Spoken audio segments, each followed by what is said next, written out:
नमस्कार दोस्तों, मैं ब्रजेश मीना आप सभी का माय फ्यूचर एकेडमी 2.0 में हार्दिक स्वागत करता हूं, अभिनंदन करता हूं।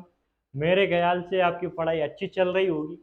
तो आज श्री गणेश जी की जगह श्री कृष्ण की प्यारी मूर्ति, सुंदरता की मूर्ति, प्रेम की मूर्ति को ध्यान में रखकर आज की क्लास स्टार्ट करते हैं। जैसा कि आज पता है आपको, आज की जो क्लास होने वाली है वो मध्य प्रदेश के इतिहास की सेकेंड क्लास है। और आपको पहली क्लास में हम जो पढ़ा चुके हैं उसके बारे में भी थोड़ा बता देंगे। लेकिन ये मध्य प्रदेश के इतिहास की कौन सी क्लास है? ये मध्य प्रदेश के इतिहास की आपके सामने जो प्रस्तुत क्लास है वो सेकेंड क्लास है। इस क्लास में हम मध्य प्रदेश के इतिहास के बारे में बताएंगे और मध्य प्रदेश का जो इतिहास है उसमें ये बताया जाएगा आपको कि भैया ये इतिहास जो स्टार्ट होता है कहाँ से होता है, कैसे होता है, कब होता है, ये सारी चीज़ें बताई जाएंगी।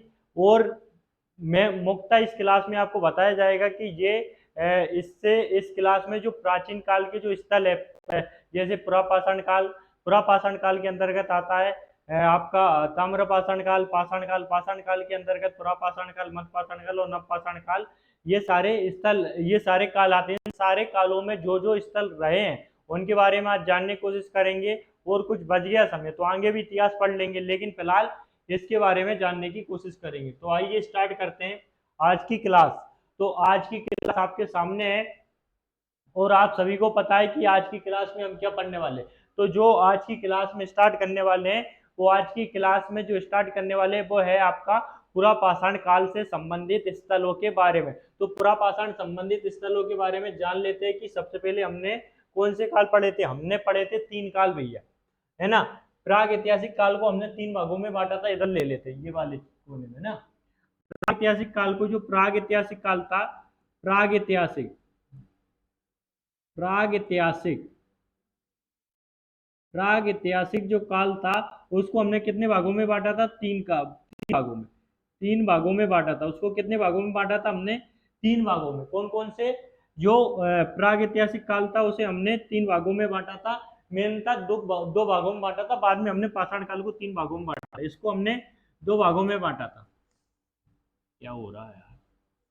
जो प्राग ऐतिहासिक काल है उसे हमने 2 भागों में बांटा था। जो प्राग ऐतिहासिक काल है, प्राग ऐतिहासिक काल है, इसे हमने 2 भागों में बांटा था। कौन कौन से? एक पाषाण काल और एक है आपका ताम्रपाषाण काल। ये 2 भाग हो गए, है ना। और पाषाण काल के अंतर्गत हमने जो बांटा था वो बांटा था हमने इसको 3 भागों में। कौन कौन से? पुरापाषाण काल, पुरापाषाण काल, मध्यपाषाण काल और आपका आता है नवपाषाण काल। तो ये 3 स्थल, तो हम इन्हीं स्थलों, इससे संबंधित, इन कालों से संबंधित जितने भी स्थल है उनके बारे में मैं बता दूं आपको। उनके बारे में आज जानेंगे या उनके बारे में हम आपको आज बताएंगे। तो आप टेंशन ना लें। थोड़ा फोकस बिगड़ रहा है क्योंकि इसमें थोड़े कैमरे में वो सेटअप नहीं हो पाया सही से, तो थोड़ी कैमरे में जगह है तो उस पर बार बार मेरा ध्यान जा रहा है, तो थोड़ा उसकी वजह से हो रहा हूँ। बाकी कोई दिक्कत नहीं है, आपकी क्लास प्रॉपर चलेगी, है ना। तो ये महत्वपूर्ण चीज जो आपके सामने लिखी हुई है, कचरा पढ़ लो चाहे कहीं से, मलाई मिलेगी यहीं से, ये 100% सत्य है। क्योंकि मैं आपको वापस याद दिला दूं कि जो भी मैं पढ़ाऊंगा वो किसी एक बुक में तो नहीं मिलने वाला, 2 में भी नहीं मिलने वाला, 3 बुक में भी नहीं मिलने वाला। कम से कम नहीं, यहाँ पे 4-5 बुकें पढ़नी पड़ेंगी। और यूट्यूब पर तो शायद ही कंटेंट इतना अच्छा, मतलब हर एक टॉपिक से, पूरे इतिहास से संबंधित अगर आप कंटेंट मिले तो गजब हो जाएगा। कुछ टॉपिक मिल सकते हैं, ये नहीं बोल रहा हूँ कि सभी टॉपिक मेरे बेहतरीन होंगे, नहीं। ये बोल रहा हूँ कि कुछ टॉपिकों का हो सकता है मुझसे भी बढ़िया दे दिया हो, लेकिन सभी टॉपिकों का अच्छा कंटेंट देना अभी तक तो उपलब्ध नहीं है। अब आगे हो जाए उसकी गारंटी नहीं लेता, लेकिन अभी तक की जो वीडियो होंगी मेरी सबसे खतरनाक होने वाली है। और आप सबका प्यार मिला तो बहुत ही शानदार चलने वाली ये क्लास है। तो मैं आपके लिए मेहनत करके ला रहा हूँ। आप सभी से निवेदन है कि यार थोड़ा मोटिवेट करें, चैनल को सब्सक्राइब करें और कहीं ना कहीं चीजों को बढ़ाएं, आगे बढ़ाएं, है ना। तो इसे सही कर लेते हैं पहले तो, है ना कहीं चीजों को आगे बढ़ाए। तो आज की क्लास स्टार्ट करते हैं। ये होगा सब। तो पुरापाषाण काल, तो जो पुरापाषाण काल है उससे संबंधित स्थलों के बारे में हम जानते हैं। तो पुरापाषाण काल के बारे में भैया हम जानते हैं कि पुरापाषाण काल जो था उसके बारे में कहा जाता है कि भैया ये पाषाण काल का मतलब क्या था कि पाषाण काल मतलब जहां सर पत्थरों के उपकरण मिले हैं या पत्थरों के जो औजार मिले उसके आधार पर हमने पाषाण काल को बांट दिया गया। इसके बाद आता है आपका पुरा पाषाण काल। तो पुरा पाषाण काल में जो स्थल मिले और आपके एग्जामों की दृष्टि से महत्वपूर्ण क्वेश्चन बनते हैं यहाँ से, क्योंकि 100% आपके पेपर में पूछे जाएंगे या आपके एग्जाम में 100% पूछे जाएंगे। ये वाले क्वेश्चन रट लेना, आप सीधे आपके एग्जाम में छपेंगे और नहीं माने तो देख लेना किसी ना किसी एग्जाम में, एमपीपीएससी के अलावा भी अदर एग्जामों को दे रहे हो तो उसमें भी आपके लिए बहुत महत्वपूर्ण होने वाली है ये क्लास। तो ध्यान रखना, ये स्थल तो आप रटना है, रट कर पी लो। मैं बिल्कुल कचरा नहीं लाता कि मैं आप ज्ञान बढ़ाने के लिए कि मैं इतना दे रहा हूँ उतना दे रहा हूँ, वो मेरा कोई मतलब नहीं है। वो ज्ञानवर्धन चीजें फालतू चीजें लाकर, और वो फालतू चीजें भी नहीं लाता और कम चीजें भी नहीं लाता, मैं वो चीजें ला रहा हूँ जो आपके एग्जाम में आएंगी और 100% आएंगी, है ना। एक आध क्वेश्चन हो सकता है बाहर चला जाए इससे, ये नहीं कहता कि 100% भैया यहीं से ले लो तुम, मतलब 99% यहीं से फंसेगा, लेकिन एक क्वेश्चन तो भैया आयोग भी नहीं जानता वो कहाँ से डालेगा, एक आध दो क्वेश्चन तो वो तो नहीं। जो नॉर्मली क्वेश्चन आएंगे वो तो 100% आपको देखने को यहीं से मिलेंगे, लगभग मैं कवर करने की कोशिश पूरी कर रहा हूँ। तो आज की क्लास स्टार्ट करते हैं। तो सबसे पहले पुरापाषाण काल के स्थलों के बारे में जान लेते हैं। तो पुरापाषाण काल में यहाँ पे जो स्थल मिलते हैं वो आपको मिलेगा। सबसे पहले भीमबेटका के बारे में जानेंगे, फिर हथनोरा के बारे में जानेंगे। इसके अलावा हम जो जानेंगे वो जानेंगे आपका भूतरा के बारे में जानेंगे। भूतरा जो नरसिंहपुरम भतूरा, सॉरी भूतरा नहीं भतूरा जो नरसिंहपुर में पाया जाता है। इसके अलावा पिपरिया होशंगाबाद के बारे में जानेंगे, जाबरा रतलाम के बारे में भी जानेंगे। इसके अलावा जो नदी घाटियों में, सोन चंबल नदी घाटियों में जो पाषाणकालीन उपकरण मिलते हैं उनके बारे में थोड़ा बहुत जान लेते हैं, है ना। तो भीमबेटका के बारे में जानने की कोशिश करते हैं। तो भीमबेटका के बारे में आप सभी जानते हैं कि ये यहाँ सर जो मध्य प्रदेश में जो स्थल मिले हैं वो यहाँ पर गुफाएं मिली होगी भीमबेटका की। मैं पहले भी बता चुका हूँ भीमबेटका के बारे में, तो आप है ना। तो ये गंज बासुदा विदिशा है, गंज बासुदा नहीं है भैया, ये भीमबेटका रायसेन में है। कहाँ पर है? गंज, ये लिखा गया थोड़ा गलत लिखा गया क्योंकि मैं अपने उससे लिखता हूँ, मोबाइल से बोल बोल कर लिखता हूँ, पीपीटी बनाता हूँ आपके लिए, वो मेरी भावनाएं मोबाइल नहीं समझता, आप सभी को पता है। तो वो कुछ ना कुछ लिख देता है। साक्ष्य लिखता हूँ हमेशा तो साक्षी लिखा होता है, तो इस टाइप से चल रहा है। तो ये भीमबेटका कहाँ है? रायसेन में स्थित है। कहाँ पर स्थित है भैया? आपकी रायसेन में स्थित है। ये कुछ अलग लिखा गया था, कहीं लिख रहा था, तो वहां पर स्थित है। इसकी खोज कब की गई थी? 1957-58 में, ध्यान रखना 1957-58 में इसकी खोज की गई। किसने की थी? श्रीधर बांकड़कर ने, श्रीधर विष्णु बांकड़कर। ये गलत सही नहीं लिखा रहा है, मैं लिख दूं, इनका पूरा नाम है ये बांकड़कर, ये बांकड़कर, श्रीधर विष्णु बांकड़कर इनका पूरा नाम है, जो इन्होंने भीमबेटका की खोज की। भीमबेटका आप सभी जानते हो कि ये गुफा गुफा थी जो आदि मानव के समय बनाई गई थी, आदि मानवों के द्वारा। यहाँ पर चित्रित चीजें मिलती हैं, आप देख सकते हो। ये इंसान है, ये एक आदि मानव है जो यहाँ पर आपको नजर आ रहा है, जो इस गुफा में, यही भीमबेटका की गुफा है जो मैं नेट से सर्च कर लाया हूँ। इस गुफा में कुछ डायग्राम बना रहा है, यहाँ पर आप देख सकते हो। अगर आपको दिख रहा होगा तो व्यू दिख रहा होगा, तो उसमें सबसे पहले ये डायग्राम बनाने की कोशिश कर रहा है। तो हमें जो सेल चित्र मिलते हैं या शिलासे मिलते हैं, शिलासों पर जो सेल चित्र मिलते हैं, सबसे पहले हमें जो मिलते हैं वो कहाँ पर मिलते हैं? भीमबेटका की गुफाओं में देखने को ये सब चीजें मिलती है। इसके अलावा ये सेल चित्र मिलती है। सेल चित्र गलत लिखा हुआ है, मैं सुधार दूं आपका, ये आएगा ये वाला सेल। तो सेल चित्र मिलते हैं। तो साक्षी, ये देख लो, मैंने बोला था साक्षी नहीं लिखता, मैं साक्ष्य लिखता हूं। तो ये आपका है क्या? साक्ष्य भैया। क्या है आपका? साक्ष्य। क्या है? साक्ष्य। ये क्या है आपका? ये है आपका साक्ष्य लिखा हुआ है, जो साक्षी समझ में आता है। तो साक्ष्य जहां जहां मिले समझ लेना ये साक्ष्य लिखा हुआ है। थोड़ी भावनाएं आप भी समझो यार, मैं खुद बनाता हूँ पीपीटी मुंह से बोल बोल के, बड़ी दिक्कत आती है ना, तो वो आपके लिए बना रहा हूँ लेकिन आप समझ नहीं रहे। तो साक्ष्य कहाँ से मिले हमें? तो ये मिले पुरापाषाण कालीन सेल चित्र मिले, यहाँ पर भीमबेटका के जो साक्ष्य मिले ये देख सकते हो आप, सेल चित्र प्राप्त हुए हैं। इसे ध्यान रखना 2003 में यूनेस्को की विश्व धरोहर सूची में शामिल कर लिया गया है ना। तो इसके बारे में आगे कोई वीडियो लाऊंगा स्पेशल रूप से, तब बताऊंगा यूनेस्को के बारे में, बाकी आप जानते ही होंगे इतना। तो इसके अलावा जो भारत में प्रागैतिहासिक मानव के प्रथम आदि मानव के जो साक्ष्य स्थान चित्रित शिलालेख जो मिले, मतलब सबसे पहले आदि मानव के बारे में आप पूरी जो जानकारी देता है, चाहे उसका स्थान निवास हो, चाहे उसके शैल चित्र हो, या उसका जो भी गुफा में रहने की चीजें हो, या उसने जो भी डायग्राम बनाए या चित्र बनाए उसके बारे में कोई जानकारी देता है, तो वो ये अपनी भीमबेटका ही है जो ये सारी जानकारी उपलब्ध कराती है। वही चीज है कि ये प्रागैतिहासिक काल में मानव के प्रथम साक्ष्य, ध्यान रखना प्रथम साक्ष्य यहीं से उपलब्ध हुए। साक्ष्य निवास स्थान निवास स्थान के रूप में चित्रित सेलासिरे के रूप में ये सेलासिरे प्राप्त हुए हैं। ध्यान रखना मानव यहाँ रहता होगा इस टाइप से। तो प्रथम जो चीजें प्राप्त हुई है वो तो आपको ध्यान ही रखना है। इसके अलावा हम किस पर जाते हैं, हथनोरा जाते हैं। हथनोरा भी कहाँ पर पड़ता है, ये भी ये आपका सीहोर में पड़ता है, ये रायसेन में पड़ता है, ये सीहोर में पड़ता है। हम आखिरी में क्या करेंगे, एक मैप बनाएंगे मध्य प्रदेश का, ये बना हुआ लाया हूँ, उस पर सारे डिकोड कर लेंगे और उस पर डिकोड करूँ ना तो आप अपने जो हैंड रिटन नोट्स होते हैं ना उसमें बना ले। उससे फायदा क्या होगा, उससे फायदा ये होता है कि फोटोग्राफिक मेमोरी बनती है आपकी। आप अपने हैंड रिटन नोट्स बनाए पीपीटी, तो मैं ये पीडीएफ है ना वो तो मेरे टेलीग्राम चैनल पे उपलब्ध करा दूंगा। जब आप कमेंट बॉक्स में कमेंट करने लग जाएंगे कि सर पीपीटी उपलब्ध करा दो, पीपीटी उपलब्ध करा दो, पीडीएफ उपलब्ध करा दो, है ना, तो मैं इसके बाद डाल दूंगा। अभी तो नहीं डालूंगा भैया, कोई देखेगा ही नहीं तो क्या फायदा। तो आप जब तक कमेंट ना करेंगे तब तक तो मैं डालने वाला नहीं। इससे अच्छा तो अभी आप क्या बनाए, ये है मेरे पास, लेकिन मैं डालूंगा नहीं जब तक आप कमेंट नहीं करेंगे। तो आप इससे अच्छा क्या है कि आप अपनी हैंड रिटन नोट्स फिर भी बना ले, भले मैं पीडीएफ डाल दूंगा, लेकिन उससे क्या होगा कि मैं कुछ चीजें लिख के लाता हूँ वो उसमें नहीं मिलने वाली, वो तो आप लिखना ही पड़ेगा, है ना। तो वो आपके लिए महत्वपूर्ण हो जाएंगे और आप रट्टा मान लोगे। यही से मतलब आपको कोई बुक खरीदने नहीं पड़ेगी एमपी की, चाहे परीक्षा धाम हो चाहे कोई सी भी बुक हो, मतलब सबसे बेहतरीन मटेरियल मैं उपलब्ध कराऊंगा। आप वीडियो देख के खुद ही वो लगा सकते हो, इसका अनुमान लगा सकते हो, है ना।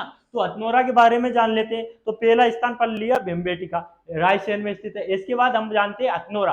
हथनोरा कहाँ पर स्थित है, ये हथनोरा है भैया। हथनोरा कहाँ पर स्थित है, हथनोरा आपका है सीहोर जिले में। तो हथनोरा में क्या है कि इसकी जो खोज है ना वो ध्यान रखना, इसकी खोज श्रीधर विष्णु वाकड़कर ने की। इसकी खोज जो की अरुण सोनकिया ने की 1982 में की। अरुण सोनकिया, ये ध्यान रखना, ये उठा के जिनकी खोजों के नाम नहीं पूछे जाते, जिन स्थलों के खोजों के नाम नहीं पूछे जाते, उनका नाम तो मैं उठा के ही नहीं लाता, ना ही वो सन लाता। जो मैं लाता हूँ वो इम्पोर्टेंट ही है भैया। यहाँ तो किसी एग्जाम में आया हुआ है या और किसी में, मैं एग्जाम सारे लिखने लग जाऊं तो ये पीपीटी भरा जाएगी, है ना। इसलिए मैं एग्जाम जो एग्जाम में आया ना उसको वो उठा के नहीं लाता, क्योंकि सारा उसमें ही भरा जाएगा। तो मेरा यकीन करो ये सब महत्वपूर्ण है, रट लो बस, है ना।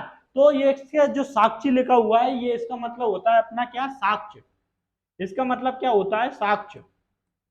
तो हथनोरा की खोज किसने की, अरुण सोनकिया ने की 1982 में। इसके जो साक्ष्य मिलते हैं वो नर्मदा मानव, अब तक जो अब तक भारत में जो भी मानव प्राप्त हुआ है वो नर्मदा मानव हुआ है। देखा, ये नर्मदा मानव, नर्मदा मानव जो है अब तक भारत में प्राप्त मानव अवशेषों में सबसे प्राचीन है। जो नर्मदा मानव अपन ने प्राप्त, जो जो मतलब मानव प्राप्त हुआ है, जो मानव के बारे में हमें जानकारी मिली है या मानव के जो भी कंकाल मिले, उनमें से जिसका हमने कार्बन डेटिंग के बारे में कार्बन का जो कार्बन डेटिंग होती है C14 विधि, कौन सी विधि, C14 विधि। इससे पृथ्वी की आयु का निर्धारण या अन्य कालों का निर्धारण भी किया जाता है, उसके माध्यम से भी हम चीजों का निर्धारण कर सकते हैं। तो उसके माध्यम से हमने जो सबसे प्राचीन मानव की जो खोज की है उसका नाम है, ध्यान रखना, नर्मदा मानव। क्या नाम है, नर्मदा मानव है। तो नर्मदा मानव को हमने सबसे पहले खोजा है कहां पर, हथनोरा सीहोर में। तो ध्यान रखना। इसके अलावा हमने जो मानव हो गया, इसका जो नाम है, जो नर्मदा मानव हमने खोजा है उसका नाम जो है वो भी आपके लिए महत्वपूर्ण हो जाता है, उसे भी आप रट्टा मान लेना, वो होमो इरेक्टस। ये नाम होमो इरेक्टस मैंने बताया था, है ना। होमो इरेक्टस के बारे में ये कब आया था, आपके कौन से काल में आया था, ये पुरापाषाण काल में आया था। पुरापाषाण काल में आपको बताया था। और नवपाषाण काल में कौन सा मानव आया, होमो सेपियन मानव आया। नवपाषाण काल में मैं बता चुका हूँ कल में। तो ये मानव कौन सा है, जो सबसे प्राचीन जो मानव देखा गया है यहाँ पर मध्य प्रदेश में जो मिला है वो होमो इरेक्टस मानव है। ध्यान रखना, इसकी खोपड़ी मिली है हमें, और खोपड़ी ये देख सकते हो आप, ये खोपड़ी उठा के लाया हूं मैं, ये खोपड़ी है। ये आप सही से नहीं देखेगी लेकिन यकीन मानोगी ये खोपड़ी है ना। पत्थर वाला कंकाल दिख रहा होगा लेकिन ये खोपड़ी है। ये दो आंखें हैं उसकी, ये देख लो, ये नाक है, ये उसका कपाल है, ये कपाल हो गया, ये उसका मुंह है, ये मुंह हो गया, है ना। तो अब तो यकीन हो गया ना ये खोपड़ी है। तो ये मानव की खोपड़ी है, मैं आपके लिए मानव की खोपड़ी भी उठा के लाया हूं। तो ये इस खोपड़ी में हमने जब जांच की या इनके बारे में, इन हड्डियों के बारे में जाना, इन सब जो कंकाल बन चुके हैं उनके बारे में देखा, तो हमें पता चला कि भैया एक नर्मदा नाम का मानव है जो नर्मदा नदी के आसपास मिला। सीहोर की जो सीहोर है, ध्यान रखना, सीहोर है, श्योर है कहां पर स्थित है, नर्मदा नदी के पास कहीं ना कहीं स्थित है। तो इसलिए यहाँ पर नर्मदा मानव देखने को मिला है। इसके अलावा एक विलुप्त हाथी भी मिला है जिसका नाम स्टेडोन था। स्टेडोन था भाई, स्टेडोन, ये स्टेडोन, ये अलग अलग लिखा हुआ है, जिसके जीवाश्म भी मिले। ध्यान रखना, ये हाथी जो था, हाथी जो मिलता है उसका नाम है स्टेडोन,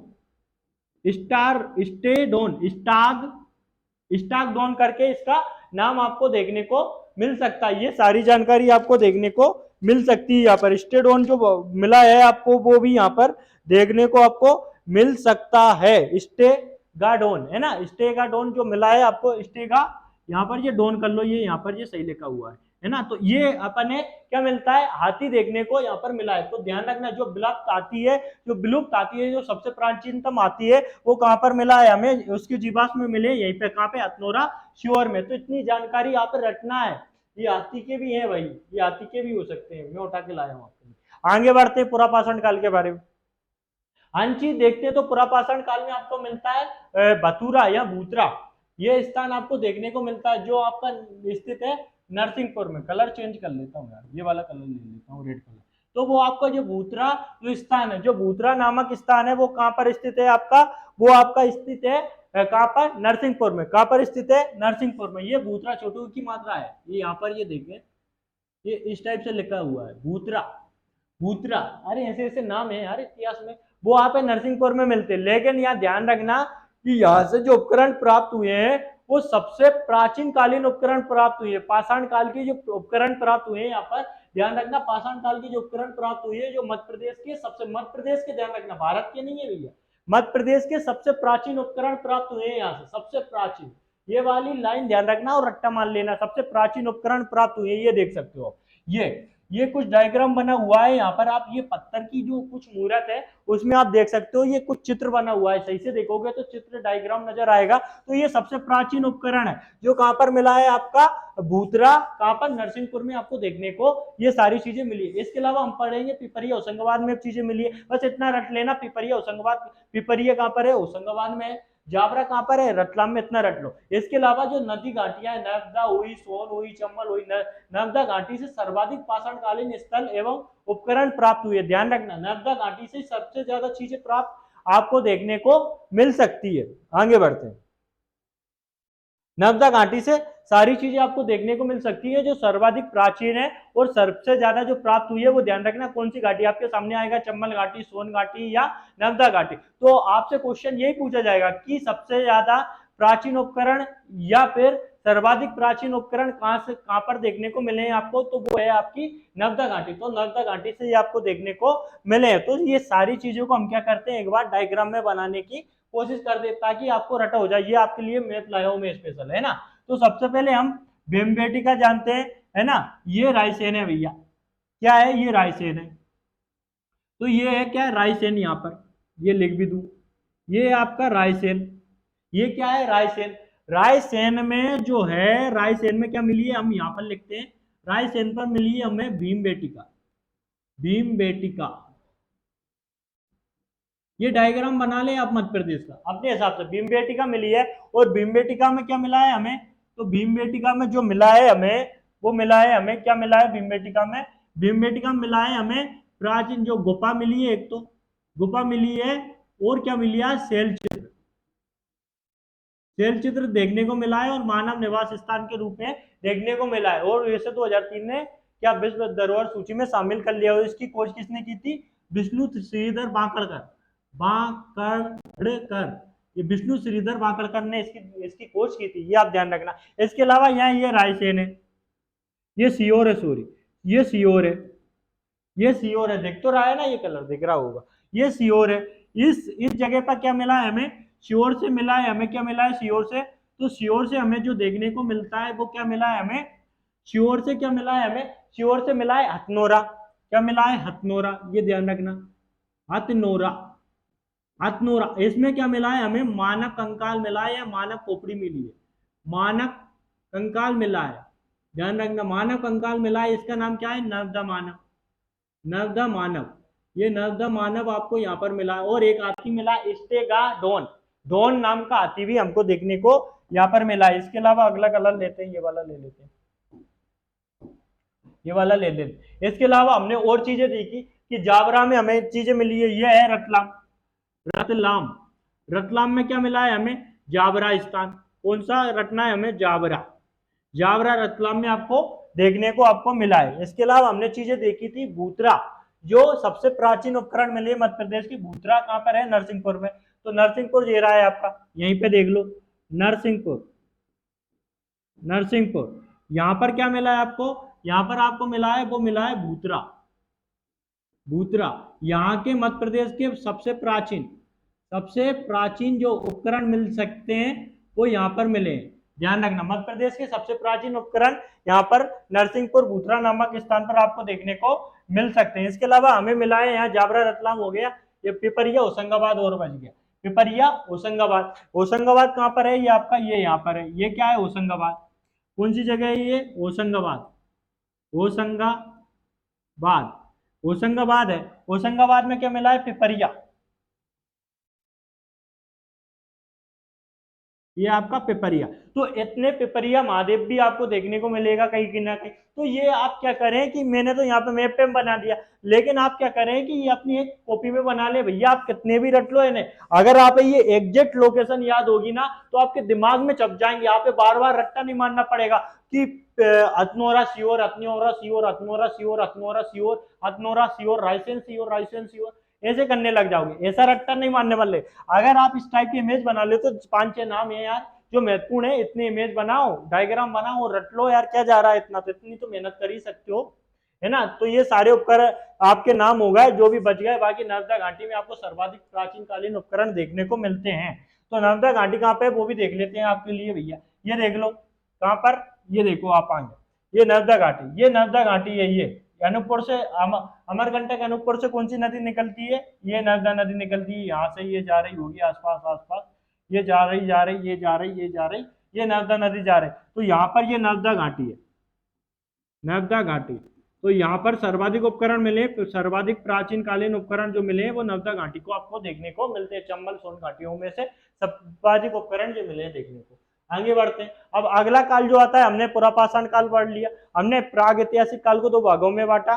कौन कौन सा, पाषाण काल, ताम्रपाषाण काल। हमने ताम्र पाषाण काल को 2-3 भागों में बांटा, पुरापाषाण काल, मध्य पाषाण काल और नवपाषाण काल। अब कौन सा काल पढ़ेंगे, मध्य पाषाण काल। तो मध्य पाषाण काल में कमी उपकरण है, कमी स्थल है, लेकिन आपके लिए महत्वपूर्ण है। एक तो आपका आजमगढ़ है, ये आजमगढ़ जो लिखा रहा है, मैंने बहुत बोला भैया आजमगढ़, वो सुनता है आजमगढ़, आजमगढ़, आजमगढ़। तो मेरी दिक्कत नहीं है, कसम से मैं आपके लिए बहुत अच्छा लाना चाहता हूँ, बहुत कुछ बनाना चाहता हूँ, लेकिन भैया क्या करूँ, गरीबी में गीला आटा टाइप का है कि अभी तो ये मोबाइल है ना, आप झूठ मानोगे, ये मोबाइल है मेरे पास, ये मोबाइल की आप देख सकते हो, अगर लाइट जल रही होगी ना तो आप डिस्प्ले का यहाँ का लाइट दिख रही होगी, तो ये यहाँ की ये डिस्प्ले निकली हुई है बेचारे मोबाइल की। और ये मोबाइल ऐसा है भैया मेरा कि इधर चार्ज करता हूँ, 24 घंटे चार्ज में लगा हुआ है, फिर पीपीटी बनाता हूँ, वो भी एक जगह रख के। अगर दूसरी जगह ऐसे भी करके मैं सो के बनाने लग जाता हूँ ना तो चार्जिंग हट जाती। तो बड़ी समस्याओं से जूझ रहा हूँ, लेकिन आपके लिए बढ़िया ला रहा हूँ, है ना। तो थोड़ी सब्र शांति बनाए रखे। गलतियां तो इसलिए हो रही कि मेरे पास संसाधन नहीं, संसाधन हो तो आग लगा दूंगा, तो वही चीज है। तो मध्यपाषाण काल, मध्यपाषाण काल के बारे में मैंने बताया था, है ना। तो मध्यपाषाण काल जो है उसके बारे में आप बता दूं कि मध्यपाषाण काल में जो है आदमगढ़ जो है, आदमगढ़ मिला है। आदमगढ़ की खोज किसने की, आदमगढ़ कहां पर है, ये आदमगढ़ है आपका होशंगाबाद में। ये कहा आजमगढ़ है भैया, आजमगढ़ नहीं है, आदमगढ़। ये आपका आदमगढ़, आदमगढ़, ये आपका क्या है, आदमगढ़ है। आदमगढ़ कहां पर है, होशंगाबाद। इसकी खोज किसने की, आरबी जोशी ने। ध्यान रखना, आरबी जोशी ने इसकी खोज की, किसकी, आदमगढ़ होशंगाबाद की किसी खोज की, किसने खोज की, आरबी जोशी ने। ऐसा माना जाता है कि यहाँ पर मानव के जो पशुपालन होने के प्रथम साक्ष्य मिलते हैं, यहीं पे मिलते हैं। और यहाँ पर जो कुत्ते को दफनाया गया है वो यहीं पे मिलता है। ध्यान रखना, मानव के पशुपालन के जो प्रथम साक्ष्य मिलते हैं कहीं पे मध्य प्रदेश में, तो वो कहां पर मिलते हैं, आदमगढ़ होशंगाबाद में। बहुत ज्यादा इंपॉर्टेंट है, मानव के पशुपालक होने के जो प्रथम साक्ष्य मिलते हैं, ध्यान रखना, वो कहां पर मिलते हैं, आदमगढ़ होशंगाबाद में। और कुत्तों को जो दफनाया गया, क्योंकि पहला जो जानवर पाला था मनुष्य ने, वो आप सबको पता है कि वो कौन सा था, वो आपका था कौन सा, कुत्ता था। तो कुत्ते को जो दफनाए जाने का साक्ष्य मिलता है वो आपका मिलता है कहां पर, आदमगढ़ होशंगाबाद में। इसके अलावा मानव के साथ कुत्ते दफनाए जाने का साक्ष्य मिलता है। इसके अलावा दो स्थल और आपको याद रखना है। बाकी गुफा कहां पर है, धार में स्थित है। इसके अलावा केड़ी नामा कहां पर है, होशंगाबाद में स्थित है। 2 स्थान होशंगाबाद में हो गए। तो इतने 3 ही याद रखना है मध्यपाषाण काल के स्थलों के बारे में। तो ये होशंगाबाद है, ये देख लो आप। सभी स्थलों को वापस मैं इसमें डिकोड कर देता हूँ, आप सभी को पता है। ये आपका है होशंगाबाद, होशंगाबाद, ये आपका हो गया होशंगाबाद। होशंगाबाद में हम जो चीजें मिलती हैं वो कौन कौन सी चीजें देखने को मिलती है आपकी होशंगाबाद में? जो आपको मिलता है, एक तो आदमगढ़ मिलता है, आदमगढ़। आदमगढ़ जिसकी खोज किसने की? आरबी जोशी ने की। और यहाँ पर जो मिलता है, सबसे पहले क्या मिलता है यहाँ पर? पशुपालन के साक्ष्य मिलते हैं। प्रथम साक्ष्य मिलते हैं, काहे के? फर्स्ट साक्ष्य जो मिलते हैं पशुपालन, पशुपालन के जो साक्ष्य मिलते हैं यहाँ पर। और कुत्ते को मानव के साथ कुत्ता जो दफनाया गया था उसके साक्ष्य मिलते हैं। इसकी खोज किसने की थी? आरबी जोशी ने। इसके अलावा आदमगढ़ से क्या मिलता है? खेड़ीनामा। यहाँ पर से क्या मिलता है? खेड़ीनामा। क्या मिलता है? खेड़ीनामा, खेड़ीनामा। तो खेड़ीनामा यहीं से आपको देखने को मिल सकता है। इसके अलावा बाघ की गुफा आपको कहाँ मिलती है? धार में। तो धार ये है, ध्यान रखना, ये धार है। ये दूसरा कलर ले लेते हैं, ये क्या है आपका? ये है आपका धार, धार। तो धार में क्या है आपका? धार में आपका है बाघ की गुफाएं, जो इस काल से संबंधित है। बाघ की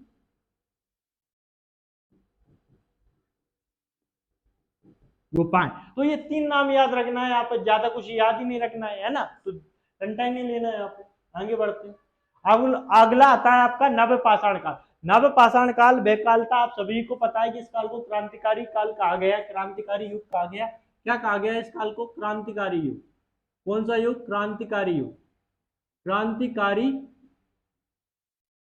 क्रांतिकारी युग। आप सभी को पता है कि इस काल में क्या था? इस काल में क्या था? इस काल में मानव ने जो पहले के दो काल थे, पुरापाषाण काल हो या पुरापाषाण काल हो या मध्यपाषाण काल हो, उस दोनों कालों में क्या है? मानव आकेटक था, या फिर उसने मध्यपाषाण काल में पशुपालन करना सीख लिया था, आप मैं बता चुका हूं। लेकिन पहले में आकेटक था। इस काल में क्या था? मनुष्य क्या खेती करने लग गया था, खेती करने लग गया था। और उसने क्या बना लिया था? स्थायी निवास बना लिया था। इस काल में क्या खेती करने लग गया था? एक तो वो क्या करने लग गया था? खेती करने लग गया था, है ना? स्थायी निवास हो गया था उसका, स्थायी निवास हो गया था मतलब घर बनाने लग गया था। इसके अलावा पशुपालन तो मध्यपाषाण काल में करने लग गया था। इसके अलावा इसमें इस काल में आग का ज्ञान तो उसे पहले ही था, लेकिन आग का प्रयोग करने लग गया था। इसके अलावा इस काल में क्या किया उसने? पहिए का आविष्कार किया, पहिए का आविष्कार किया। तो इन सभी चीजों के कारण इस काल को क्या कहा जाता है? क्रांतिकारी युग। इस काल के बाद तो फिर मानव धनाधन आगे बढ़ता गया, है ना? वो सारी चीजें। इसके अलावा आपको ये इस काल के जो प्रमाण मिलते हैं, आपको जो नवपाषाण काल के जो प्रमाण मिलते हैं, वो आपको कहां पर देखने को मिलेंगे? वो आपको देखने को मिलेंगे, एक तो बेड़ा घाट, तिलवारा घाट, लमेटा घाट। ये कहां पर है? नर्मदा नदी के किनारे पर स्थित है, जबलपुर में, है ना? वो नवपाषाण कालीन मानव बस्तियों के यहाँ पर साक्ष्य मिलते हैं, मानव बस्तियों के यहाँ पर आपको साक्ष्य देखने को मिलेंगे। इसके अलावा बेरागढ़, नेवेरी गुफा और मनु आवान की जो पहाड़ी, मनुआ बान जो पहाड़ी है, और टेकरी, मनुआ बान टेकरी ले लो, श्यामला हिल्स ले लो, ये सब कहां पर है? भोपाल में आपको ये चीजें देखने को मिलेंगी। वहां पर आपको ये चीजें मिलेंगी ना, बेरागढ़, नेवरी गोपा, मनुआ बान टेकरी, ये श्यामला हिल्स, ये पहाड़ी, ये सारी चीजें आपको देखने को यहाँ पर मिलेंगी। इसके अलावा जटकारा कहाँ पर है? छतरपुर में, यहाँ पर आपको इस काल के प्रमाण मिलेंगे। इसके अलावा संग्रामपुर कहाँ पर है? संग्रामपुर घाटी कहाँ पर है? हटा दमोह में इसकी स्थित देखी है, मिलती है आपको देखने को इस काल के प्रमाण। मामा भांजे सेलासिरे, ध्यान रखना, पचमढ़ी में। वो कल क्या है कि मैंने डायग्राम बनाने के चक्कर में नीचे बैतूल लिख दिया था, उसके लिए मैं माफी चाहूंगा, है ना? तो गलतियां होती रहती है छोटी मोटी यार, वो बनाने के चक्कर में, जल्दी जल्दी के चक्कर में गलती हुई थी मुझसे। तो कल जो बैतूल लिख दिया था मामा भांजे सरे चेला सरे, वो उसे सुधार ले। वो कहां पर है? पंचमढ़ी में। ये सही है। पचमढ़ी कहां पर है आपकी? होशंगाबाद में, होशंगाबाद, होशंगाबाद। तो ये चीजें आपको देखने को मिल सकती है। तो ये सारी चीजें जो आपके नवपाषाण काल में आपको देखने को मिली है, वो क्या करते हैं, एक बार हम क्या करते हैं, ये डायग्राम में आपके बना के लिया हूं, इस डायग्राम में उतार ले, ताकि आपको याद हो जाए, और आप भी मेरे साथ नोट्स बनाते चले, ताकि आपको भी याद हो जाए। ठीक है? तो यहाँ पर कहाँ स्थित है भैया? जबलपुर। तो जबलपुर जो है अपना, जबलपुर जो है आपका, ये रहा है जबलपुर, जबलपुर, जबलपुर है ये आपका, यहाँ जबलपुर है। या जबलपुर में क्या क्या घाट मिलेंगे? बेड़ा घाट, तिलवारा घाट और लमेटा घाट। कौन कौन से घाट है इस पर है? बेड़ा घाट, बेड़ा घाट, तिलवारा घाट, तिलवारा घाट और लमेटा घाट, लमेटा घाट। ये लमेटा घाट है आपका, लमेटा घाट। ये आपका क्या मिलेगा यहाँ पर यार? लमेटा घाट, तिलवारा घाट, तिलवारा घाट, ये आपका मिलेगा लमेटा घाट, है ना? यहाँ पर जो नर्मदा नदी किनारे, ये नर्मदा नदी निकल रही है, अनूपपुर से निकलती है, अमरकंटक अनूपपुर से, यहाँ से नर्मदा नदी गई होगी, ये होती होती होती ये यहाँ पर, ये यहाँ पर चल जाती है, गुजरात में जाकर गिर जाती है भरूच की खाड़ी में, है ना, अरब सागर में जाकर गिर जाती है, आप सभी को पता है ना। तो नर्मदा नदी किनारे स्थित है, तो यही लिखा हुआ है नर्मदा नदी किनारे, और ये जबलपुर में स्थित है, ये सारे। तो यहाँ पर क्या आपको मिले हैं, मानव बस्तियां मिली है, कहाँ यहाँ पर क्या मिली है, मानव बस्तियां, मानव बस्तियां। ये मैं लिख रहा हूं ना, ये इतने इंपॉर्टेंट पॉइंट आप अपने नोट्सों में लिख ले, ताकि आप रिवाइज करें ना, तो आप दिक्कत ना आए रिवाइज करने में, और आप जल्दी से जल्दी क्या करें, इसका रिवाइज कर सकते हैं। इसके अलावा बेरागढ़, ये भोपाल है, यहाँ पर ये भोपाल है आपका, ये भोपाल है, ये भोपाल है। भोपाल में क्या क्या आपको देखने को मिलता है, ये बेरागढ़, नेवेरी गुफाएं, बेरागढ़, बेरागढ़, नवेरी गुफाएं, ये रही नेवरी गुफाएं, नेवरी गुफा, मनुआ वाहन टेकरी, मनु आवान, आवान टेकरी, मनुआ वाहन टेकरी, ये सब आपको देखने को मिलेगी। इसके अलावा श्यामला हिल्स, क्या श्यामला हिल्स, श्यामला हिल्स, ये श्यामला हिल्स, ये सभी आपको कहां पर मिलेंगे, भोपाल में, जहां पर आपको नवपाषाण काल के वो प्रमाण देखने को मिल सकते हैं आप सभी को, है ना। इसके अलावा ये सारी चीजें हो गई, है ना। इसके अलावा आपको जटकारा, जटकारा कहां पर है, छतरपुर, ये आपका है छतरपुर, छतरपुर यहाँ पर ये रहा, ये आपका है छतरपुर, छतरपुर, छतरपुर में है क्या, जटकारा, जटकारा। बस आप इसका नाम याद रख लें कि इस काल, किस काल से संबंधित है, ये लिख लेना। लेकिन संग्रामपुर घाटी हटा दमोह, दमोह में आपको संग्रामपुर घाटी देखने को मिलेगी, ये है दमोह आपका, ये दमोह, दमोह में कौन सी जगह है आपकी, संग्रामपुर घाटी, संग्रामपुर घाटी, संग्रामपुर घाटी मिलेगी, वो भी किस स्थान पर, अट्टा दमोह में आपको संग्रामपुर घाटी देखने को मिलेगी। तो ये ध्यान रखना, ये दमोह में हो गया। इसके अलावा आपका मामा भांजे सिलासरे पचमढ़ी में, यहाँ ये होशंगाबाद है, ये होशंगाबाद में कहाँ स्थित है, पचमढ़ी, यहाँ पर स्थित है।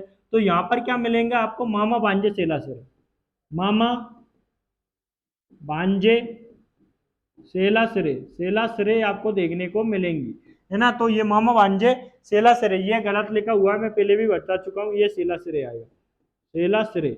तो ये आपको देखने को मिलेगा। मैंने अगली वीडियो में किसी कारणवश या कंफ्यूजन बस मैंने क्या बता दिया था आप पे, क्या बता दिया था वो, आप पे मैंने बता दिया था कि भैया, क्या बता दिया था मैंने यहाँ पे, कि ये बैतुल, क्योंकि ये बैतुल से लगा हुआ है, किसी किताबों में बैतुल भी मिलता है, ऐसा नहीं कि मैंने किसी उसके बाद बता दिया कि ऐसे ही पढ़ के बता दिया। बैतुल क्या है कि दोनों की सीमा पर लगा हुआ है, कुछ बुकों में बैतुल भी मिलता है, इसलिए बता दिया, बैतुल और पचमढ़ी मिलता है। तो मेनली जो है पचमढ़ी आंसर टिक करना आप, इतना समझ में आ गया। तो आपका नवपाषाण काल भी हो गया। हमने तीन काल नपना दिए, पुरापाषाण काल, मध्यपाषाण काल और नवपाषाण काल, तीन काल आपके नपटा दिए गए। तो आप एक सेकेंड इन्हें देख लें, है ना। तो इसके बाद में और मैं पी लेता हूं पानी।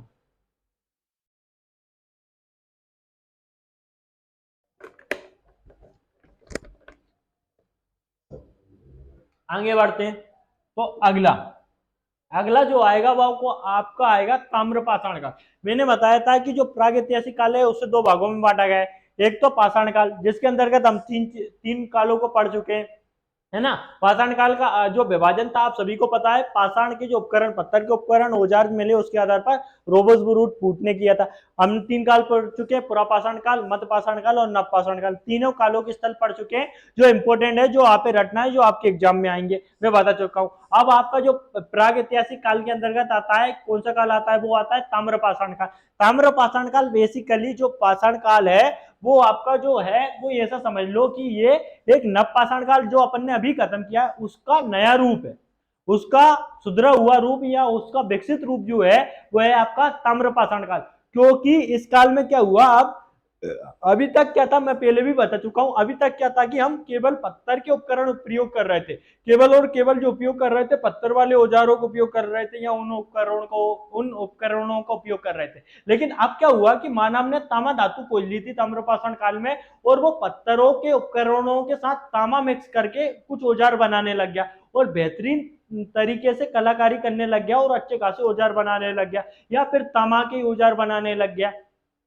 पीने के, नहाने के या शिकार करने के, पत्थर को बांधता था तांबे से, और बहुत सारे धनुष बाण, तीर बाण मैं कल बता चुका हूँ, आप इमेज बता चुका हूँ। आज ये देख लो, ये तांबे के उसने ये बहुत सारी चीजें भी बनाई फिर बाद में जाके, ये तांबे की, ये सारी चीजें तांबे की। तो जब से तांबा मिला है ना, तो उसके जीवन में एक अमूलचूल परिवर्तन आ गया। ध्यान रखना, अभी तक लोहे की खोज नहीं हुई थी, लोहे की खोज ऐतिहासिक काल से मानी जाती है, ना कि ताम्रपाषाण काल से। ध्यान रखना, ताम्रपाषाण काल में तांबा और पत्थर के उपकरण साथ में थे, लोहा नहीं था अभी तक। ध्यान रखना, वो ऐतिहासिक काल में आपको मिलता है ना। तो नवपाषाण काल का ही रूपांतरण काल माना जाता है किसको? ताम्रपाषाण काल को, है ना। सर्वप्रथम जो ताम्रपाषाण काल के हमें जो साक्ष्य मिलते हैं वो कहां पर मिलते हैं? जो ताम्रपाषाण काल के आपके साक्ष्य जो देखने को मिलते हैं, वो आपको देखने को जो मिलेंगे, वो मिलेंगे आपको कहां पर मिलेंगे? नाबदा टोली, नाबदा टोली, और आपको मिलेंगे मेहसबर। नाबदा टोली और मेजबर में सबसे पहले आपको देखने को मिलेंगे, है ना। और यहाँ कहीं ना कहीं इसे मालवा की संस्कृति भी कहा जाता है, क्योंकि उत्खननों से विशिष्ट रूप की सभ्यता प्रकाश में आई यहाँ की। जो सभ्यता इस मतलब नाबदा टोली और मेजबर के उत्खननों से जो उत्खनन हुआ, उसमें एक नई सभ्यता मिली आपको। उस सभ्यता को नाम दे दिया हमने क्या? मालवा सभ्यता। मालवा की ताम्रपाषाण कालीन सभ्यता नाम दे दिया। बेसिकली देखा जाए तो ये महत्वपूर्ण जगह है नाबदा टोली। जो नाबदा टोली है वो सबसे ज्यादा महत्वपूर्ण स्थान माना जाता है, उसे ही क्या बोला जाता है? एक टाइप की मालवा की ताम्रपाषाण संस्कृति के अंतर्गत रखा जाता है। ये नाबदा टोली के बारे में जान लेते हैं। नाबदा टोली जो स्थित है वो बेसिकली देखा जाए तो मेजबर में स्थित है। कहां पर स्थित है? मेजबर में। और इसकी खोज जो की थी एच.डी. साकलिया साहब ने की थी। किसने? साकलिया, ये साबड़ा है, साकलिया साहब ने की थी। और ये कहां पर है? मेजबर आप सभी को पता है खरगोन में स्थित है। खरगोन का, खरगोन को एक और नाम क्या कहा जाता है? वो भी आपको पता है कि मार साहब पश्चिमी निमाड़ कहा जाता है। किसे? खरगोन पश्चिमी निमाड़ भी कहा जाता है। इसके अलावा एरण, ये एरण नहीं है, मैं पहले भी बता चुका हूं यार, मेरी भावनाएं नहीं समझता हूं भाई।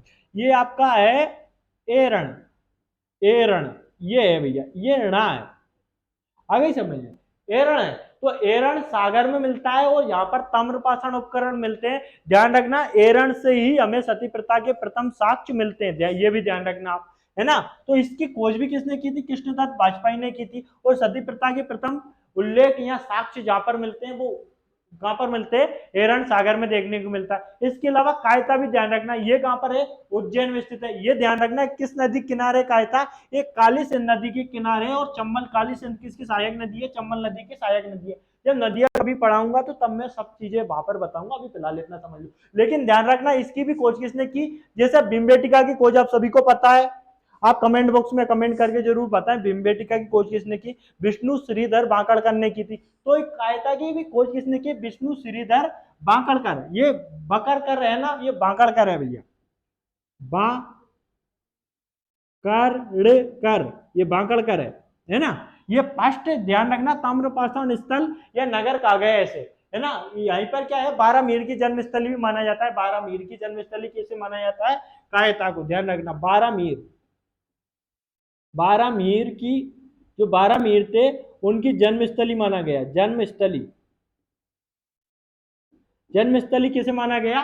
कायता को माना गया। और ये सबसे महत्वपूर्ण ध्यान रखना कि कायता को प्रथम नगर या प्रथम स्थल के रूप में जाना जाता है। इसके अलावा, है ना, ये तीन कितने स्थल पढ़ लिए हमने? नाबदा, नाबदा टोली पढ़ लिया हमने, मेजबर पढ़ लिया, वो नाबदा टोली के अंतर्गत आ गया। इसके अलावा हमने पढ़ लिया यहाँ पर एरन पढ़ लिया और कायता पढ़ लिया, 3 स्थल पढ़ लिए, है ना। आगे बढ़ते हैं। बाकी ये आबरा कहां पर है? ये आबरा है, आबरा ध्यान रखना। आगरा हुआ, हिंगलाजगढ़, हिंगलाजगढ़ हुआ। इसके अलावा आपका कौन सा हुआ? इंदरगढ़, इंदरगढ़। ये तीनों गढ़ है ना, ये मंदसौर में स्थित है। ध्यान रखना, ये आबरा है, आबरा, ये आबरा है, आबरा, है ना। ध्यान रखना, आबरा, हिंगलाजगढ़ और इंदरगढ़, ये कहां पर स्थित है? आपके मंदसौर में स्थित है। ये आबरा है, आबरा, है ना। ये बा छोटा है, बा, है ना। इसकी खोज एच.बी. त्रिवेदी ने की थी। यहाँ पर ध्यान रखना, जो रोमन सभ्यता थी, आप जब अपन कभी सौभाग्य मिला मुझे आपको इतिहास पढ़ाने का, तो मैं यहाँ पे बताऊंगा रोमन सभ्यता से कहाँ कहाँ साक्ष्य मिले, क्या टाइप की रोमन सभ्यता थी। और कभी ना कभी वर्ल्ड इतिहास पढ़ाया मैंने, तो भी मैं यहाँ पे अच्छे से समझाने की कोशिश करूंगा, है ना। तो ये क्या है कि यहाँ पर रोमन सभ्यता के साथ व्यापार के हमें साक्ष्य मिलते हैं। ये ध्यान रखना भी, इतना ध्यान रखना, रोमन सभ्यता के साथ, है ना। छोटी मोटी जगह नहीं है भैया, रोमन सभ्यता के साथ, है ना, जो मिस्र में पनपी थी, या यूरोप की संस्कृति, यूरोप की सभ्यता है रोमन सभ्यता, तो वहां के साक्ष्य हमको देखने को मिलते हैं। इसके अलावा कायता, कायता, डोंगवाला और नागदा, ये उज्जैन में स्थित है। ये ध्यान रखना, ये कायता है भैया, कायता, ये कायता है, कायता, डांगवाला और नागदा, ये आपको उज्जैन में देखने को मिलेंगे। लेकिन ध्यान रखना प्रथम ताम्रपाषाण काल का जो मतलब जो फर्स्ट स्थल है ताम्रपाषाण काल का स्थल है वो कायता आपको देखने को मिलेगा। मैं पहले भी बता चुका हूँ, कायता फर्स्ट स्थल आपको देखने को मिलेगा या फर्स्ट प्लेस आपको देखने को ये मिलेगा। इसके अलावा एरन, एरन कहाँ पर स्थित है? सागर में। ये किसने दत्त वाजपेयी ने की थी? सती प्रथा की प्रथम उल्लेख मिलता है, वापस रिपीटेशन हो गया यहाँ पर, है ना। इसके अलावा नाबदा टोली, ये कसरावत करगोन में स्थित है ना, कसरावत करगोन में ध्यान रखना। इसके अलावा खेतीनामा, ये होशंगाबाद में, खेड़ी नामा है, खेती नामा नहीं है भैया, खेड़ी नामा, खेड़ी नामा, ये खेड़ी नामा है, इस टाइप से लिखा हुआ है, यहाँ पर लिख दूंगा मैं। ये खेड़ी नामा है, ये कहाँ पर स्थित है? होशंगाबाद में, ये ध्यान रखना। बेसनगर ये विदिशा में स्थित है ना, और बेतवा नदी के किनारे स्थित है। जो भी ला रहा हूं, अगर कोई किसी के पास मैं नदी ला रहा हूं लिखकर, तो इसका मतलब उसके लिए वो नदी इंपोर्टेंट है, सभी के लिए मत बनना, ज्ञानवान मत बनना भैया। ये मत बनना कि भैया मुझे तो पूरी नदियां याद होना चाहिए, ऐसा क्वेश्चन आ गया तो वैसा क्वेश्चन आने को तो बहुत प्रकार के आ सकते हैं, लेकिन भैया जो रट सकते हो, एक सीमित मेमोरी होती है यार रटने की, यार कितना रटोगे लाला, समझो यार भाई साहब, यार थोड़ा ध्यान रखो कि ज्यादा नहीं रट सकते आप, इसलिए मैं केवल महत्वपूर्ण लाया हूं ताकि आप इन्हें ही रट लें, इन्हें रट लें, इसके बाद देख लें कि दिमाग की क्षमता बच्ची की नहीं बची, इसके बाद सोच लें रटने की। तो ये तो रट ले। बालाघाट में गुगोरिया और डोंगारिया, डोंगारिया, डोंगारिया ये आपको मिलेगा, गुगोरिया और डोंगारिया ये आपको देखने मिलेगा। खलपाटा ये धार में मिलेगा। इंदौर में आपको आजाद नगर ये देखने को आपको मिलेगा। इतने सारे चीजें आपको याद होना चाहिए किसके बारे में? ताम्रपाषाण काल के बारे में। भैया ये मैप बनाना बहुत जरूरी है, क्योंकि ताम्रपाषाण का जो मैप है वो आपके लिए बहुत ही ज्यादा महत्वपूर्ण होने वाला है।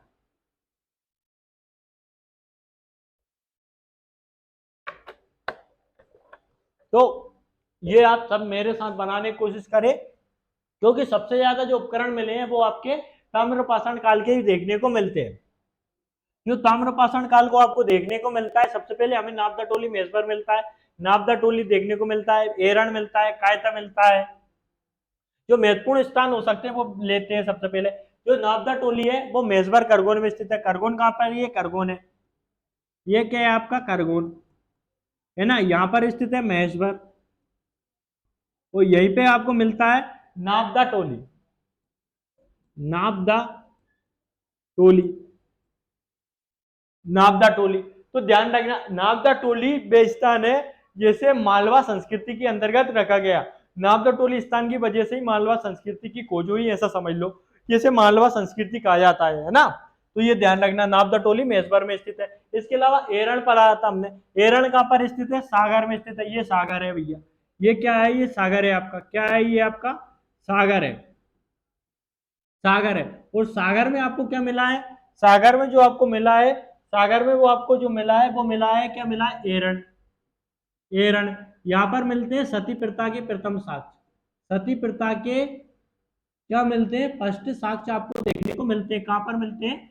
एरण में आपको सती प्रथा के प्रथम साक्ष्य देखने को मिलते हैं। इसके अलावा आपको जो देखने को मिलेगा वो कहां पर मिलेगा? कायता, कायता कहां पर स्थित है? उज्जैन में। कायता कहां पर स्थित है? कायता कहां पर मिलेगा आपको? उज्जैन में। तो उज्जैन ये रहा है भैया, ये देवास हो गया, ये आपका उज्जैन है, उज्जैन। उज्जैन में कौन सा स्थान है? ये कलर दिख तो रहा है ना? हाँ दिख ही रहा होगा। उज्जैन में कौन सा स्थान है? गर्मी पड़ रही है यार वो। उज्जैन में कौन सा स्थान है? कायता, कायता। इसे क्या क्या बोला गया?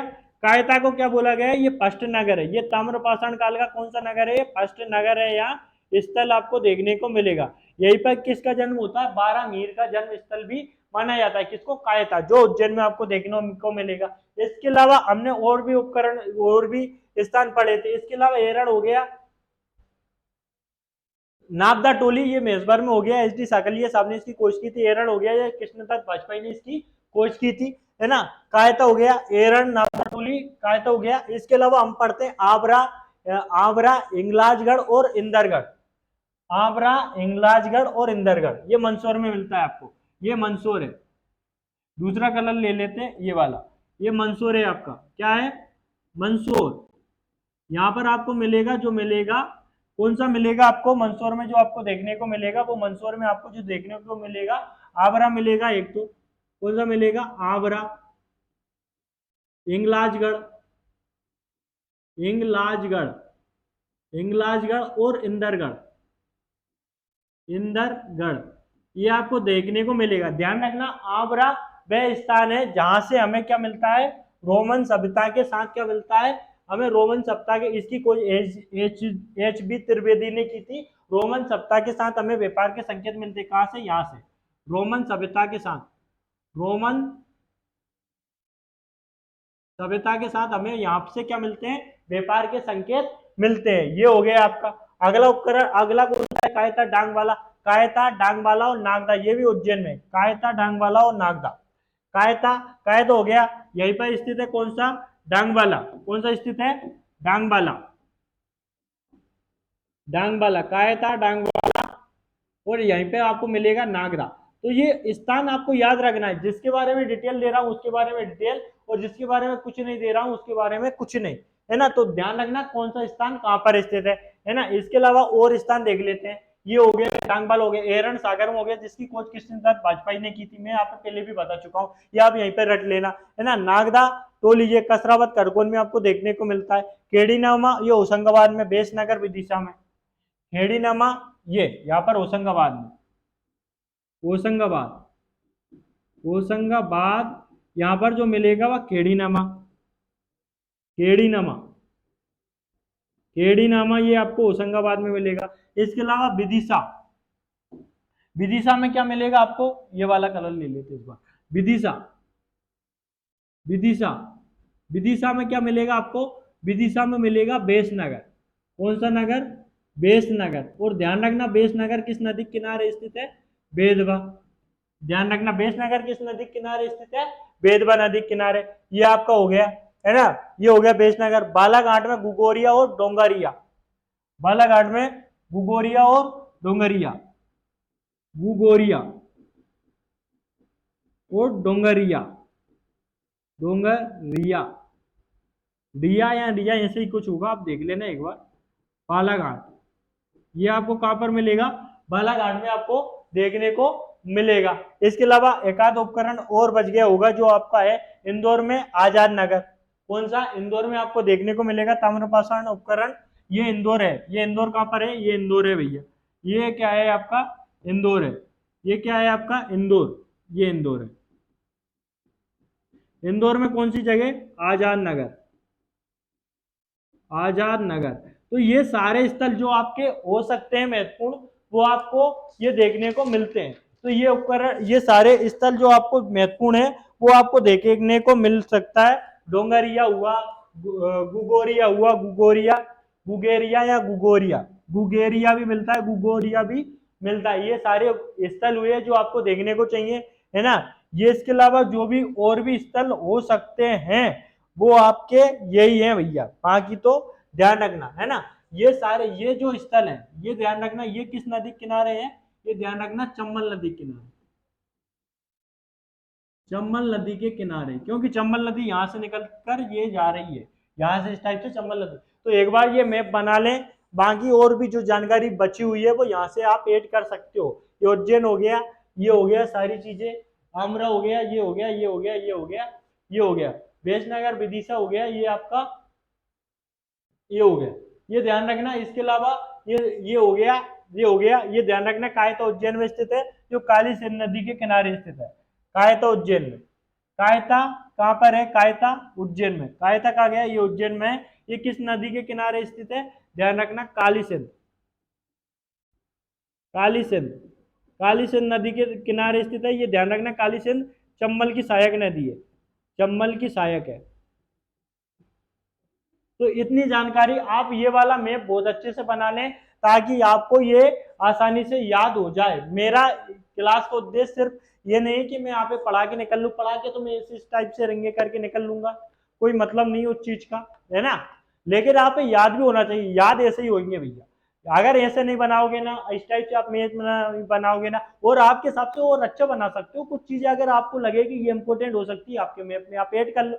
लेकिन ये मैप बनाना आपको जरूरी है। मैं हट जाऊं एक बार, है ना। ये आप देख लो, मैं पानी पी लूं एक बार, ये देख लो आप।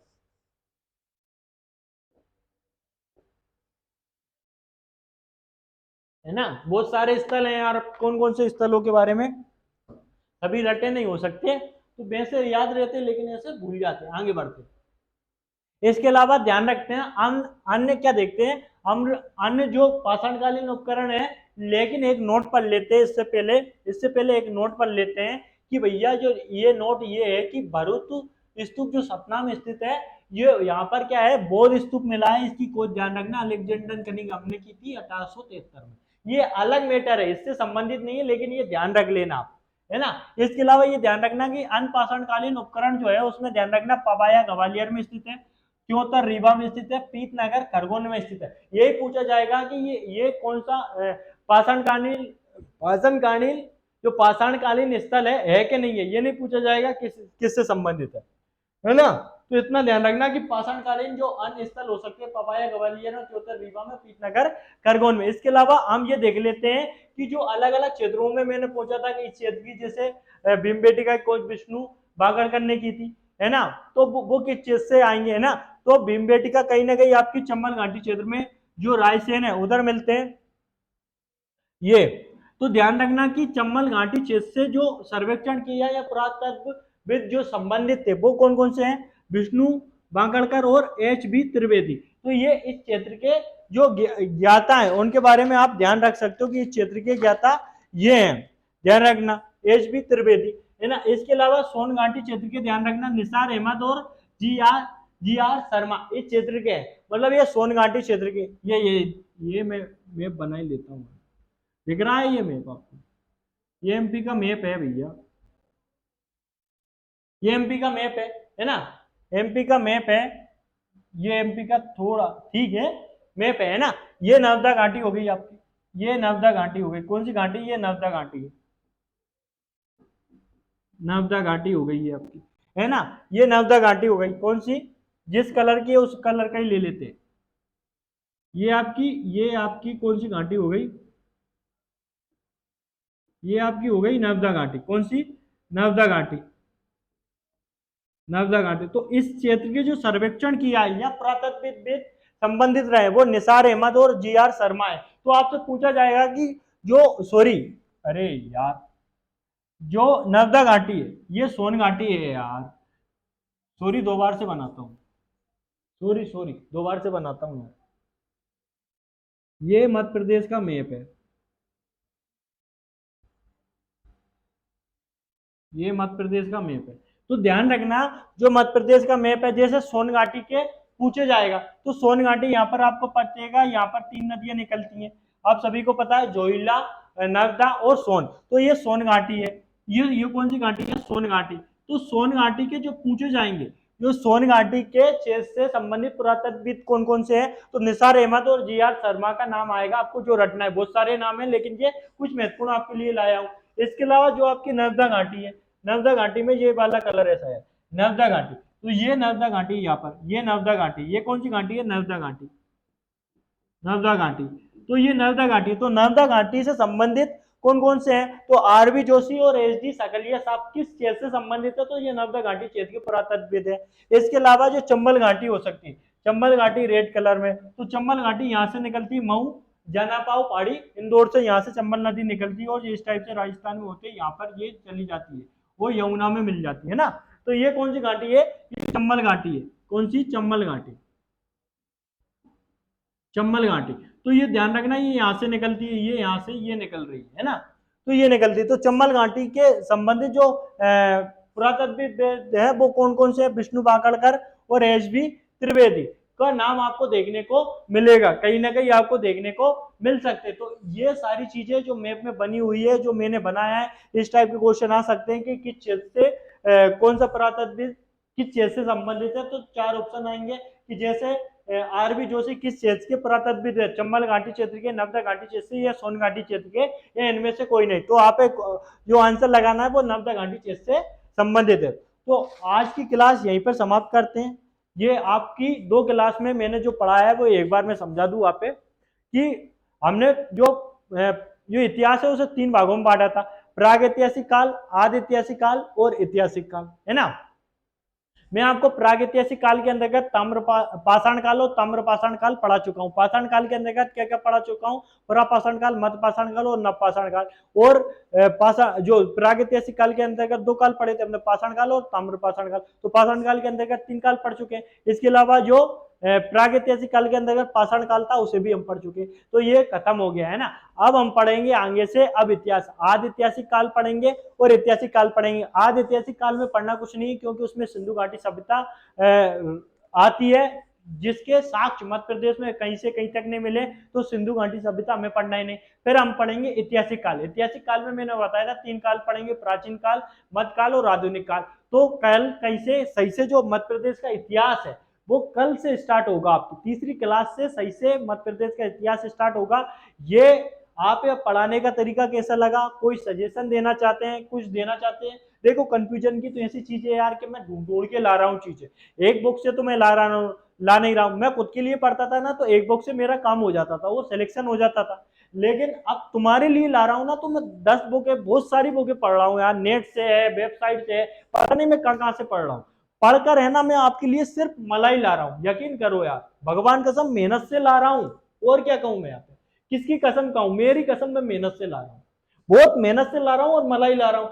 आप अभी विश्वास नहीं करोगे, लेकिन एक समय आएगा जब आप विश्वास करना ही होगा, क्योंकि ऐसा कंटेंट आप मार्केट में उपलब्ध होना बहुत मुश्किल है भैया, पैसे देके मिलेंगे। ये कंटेंट अभी हो सकता है मैं फ्री में दे रहा हूँ, एक समय आएगा जब मैं पैसे लेके दूंगा और बहुत पैसे लूंगा, क्योंकि फ्री की कीमत नहीं है ना यार, पैसे देके दे दो भैया, फिर कीमत कर लेना। तो इसकी पीडीएफ है ना मैं डालूंगा, टेलीग्राम पे डालूंगा, लेकिन जब आप कमेंट करेंगे कि सर पीडीएफ डाल दो, और चैनल को अच्छा सब्सक्राइबर करवाएंगे और अच्छे ज्यादा से ज्यादा फॉरवर्ड करेंगे लोगों के पास, और लाइक करेंगे और कमेंट करेंगे, तो मुझे मोटिवेशन मिलेगा, ताकि मैं और अच्छे से मेहनत करके लाऊंगा और पूरा इतिहास खत्म कर पाऊंगा। आपको देख रहा होगा कितनी डिटेल के साथ जा रहा हूँ, ज्यादा भी नहीं जा रहा हूँ, कम भी नहीं जा रहा हूँ, इतना जा रहा हूँ कि आपका पेपर में या एग्जाम की दृष्टि से महत्वपूर्ण होगा और आपका काम हो जाएगा। तो आप डिसाइड कर ले भैया यार, आप सपोर्ट करें थोड़ा बहुत तो यार, है ना। तो फ्री में मिल रहा है सब कुछ, अच्छा मटेरियल मिल रहा है, मैं पूरा इतिहास पढ़ाऊंगा, ये इतिहास की सीरीज पूरी चलेगी, कंटिन्यू न्यू करना चाहते हो, पूरी कंटिन्यू करना चाहते हो और पूरी लेक्चर पढ़ना चाहते हो, सपोर्ट करें बिल्कुल, है ना। तो जय हिंद, जय भारत, मिलते हैं एक नई वीडियो के साथ, बाकी मिलते रहेंगे आगे। अगर कुछ दिक्कत हो तो बताना, है ना, तो मैं आगे से सुधार करूंगा। बाकी इंसान तो गलतियों का पुतला होता है, गलतियां होती होती करती रहती है, बाकी बड़ी माइनर मिस्टेक नहीं होती, मतलब बड़ी मिस्टेकें नहीं होती, माइनर सी मिस्टेकें हो सकती हैं, मुझसे भी हो जाए पढ़ाने में, कभी बोलने में कुछ निकल जाए, लिखाने में कुछ निकल जाए, बोल कुछ रहा हूँ लिख कुछ रहा हूँ, हो सकता है कभी कभार, लेकिन वो चीज़ों को ध्यान न दें, क्योंकि कभी कभार हो सकता है, दिमाग कहीं से कहीं तक चलता है, कुछ मैं लिखना चाहता हूँ, कुछ लिखा जाता है, कुछ बोलना चाहता हूँ, कभी कभार कुछ शब्द निकल जाते हैं, तो उन शब्दों पर ध्यान ना दें, कंटेंट पर ध्यान दें जो आपके काम आएगा, है ना। तो ज्यादा जज ना करें, बाकी आपकी मर्जी, जो भी आप करना चाहते हैं। तो जय श्री राम, मिलते हैं एक नई वीडियो के साथ।